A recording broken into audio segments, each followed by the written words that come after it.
Assalamualaikum warahmatullahi wabarakatuh. Perkenalkan, nama saya Jasmine Ciltarum dengan NPM akhir 132. Di sini saya akan memaparkan materi tentang soil stabilization by utilizing waste material, textile waste or fabric waste, atau stabilisasi tanah dengan memanfaatkan limbah tekstil dan genteng. Stabilisasi tanah merupakan upaya untuk memperbaiki sifat-sifat tanah yang lemah. Misalnya, tanah yang terlalu plastis mudah mengembang atau memiliki daya dukung rendah. Biasanya, stabilisasi dilakukan dengan bahan kimia seperti semen atau kapur. Namun, penelitian ini mencoba alternatif yang lebih ramah lingkungan, yaitu dengan memanfaatkan limbah seperti serbuk genteng dan potongan kain bekas. Pendekatan ini tidak hanya memperbaiki tanah, tapi juga membantu mengurangi limbah padat yang selama ini sulit terurai. Jadi, ada dua manfaat: cara teknis memperbaiki tanah dan secara ekologis membantu kelestarian lingkungan. Selanjutnya, prinsip kerja. Prinsip kerja terbagi menjadi dua jenis mekanisme. Yang pertama adalah mekanisme fisik kimiawi. Ini terjadi pada limbah genteng. Serbuk genteng yang dicampurkan ke tanah bisa menurunkan plastisitas dan batas cair tanah.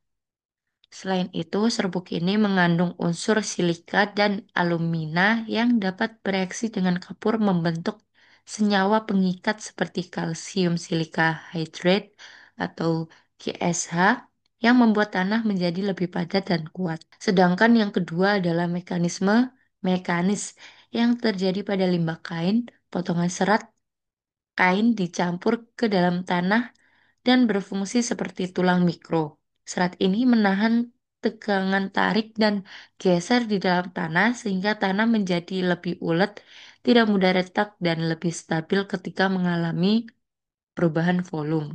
Kita masuk ke study case 1, yaitu perbaikan tanah lempung ekspansif. Tanah jenis ini sering kita temui di lapangan dan sifatnya sangat bermasalah karena mudah mengembang ketika basah dan menyusut ketika kering. Akibatnya, jalan atau pondasi di atasnya sering mengalami keretakan. Dalam penelitian ini digunakan dua jenis limbah, yaitu limbah genteng dan limbah kain tekstil untuk seberapa efektif keduanya dalam memperbaiki sifat tanah tersebut. Yang pertama untuk limbah genteng. Material genteng dihancurkan menjadi serbuk halus, lalu dicampurkan ke dalam tanah lempung. Secara fisik, butiran genteng yang memiliki sifat non-plastis menggantikan sebagai butiran tanah yang sangat plastis. Hasilnya, plastisitas tanah berkurang dan tanah menjadi lebih stabil. Secara kimiawi, genteng yang mengandung silika dan alumina bereaksi dengan kapur dan air, menghasilkan senyawa pengikat proses KSH. Proses ini disebut dengan reaksi pozolanik yang meningkatkan kekuatan tekan bebas dan nilai CBR tanah, membuatnya cocok digunakan untuk lapisan dasar jalan atau subgrade. Selanjutnya untuk limbah kain tekstil. Kain bekas dipotong menjadi serat kecil dan dicampurkan ke dalam tanah. Serat-serat ini menyebar secara acak dan menciptakan semacam jaring penguat di dalam tanah.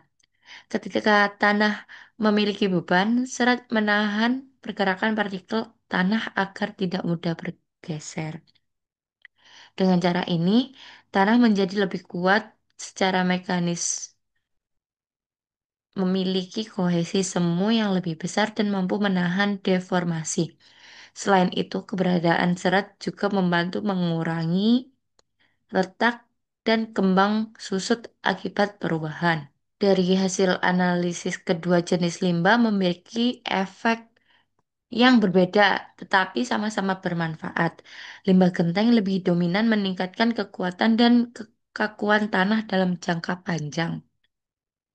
Sedangkan limbah kain lebih unggul dan meningkatkan fleksibilitas dan ketahanan terhadap retakan. Karena keduanya memiliki keunggulan masing-masing, penelitian ini merekomendasikan kombinasi keduanya yang disebut dual stabilization agar tanah memiliki kekuatan dan kelenturan secara bersamaan. Jadi kesimpulannya, pemanfaatan limbah genteng dan kain tersebut efektif dalam menstabilisasi tanah lempung ekspansif. Kita lanjut ke studi kasus kedua, yaitu pemanfaatan limbah pakaian bekas menjadi serat penguat beton ringan. Masalah yang diangkat adalah peningkatannya limbah pakaian yang sulit terurai, sementara di sisi lain industri konstruksi memerlukan material ringan yang kuat.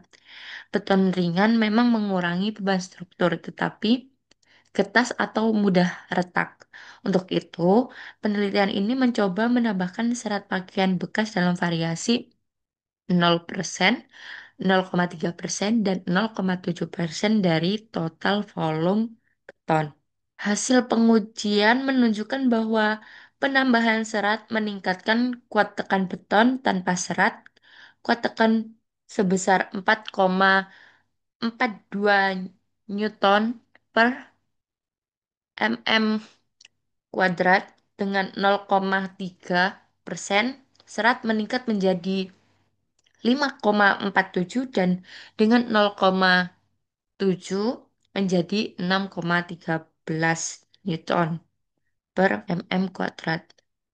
Artinya, serat bekerja seperti peningkatan mikro yang menahan retakan saat beton ditekan. Namun, untuk kuat lentur, hasilnya justru malah menurun dari 3,65 menjadi 2,6 MPa.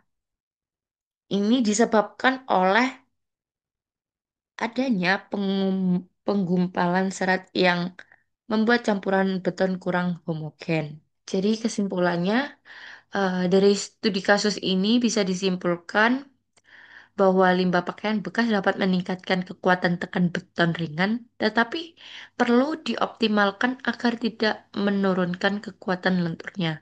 Perbaikan ini bisa dilakukan dengan menyesuaikan panjang serat dan memperbaiki metode pencampuran.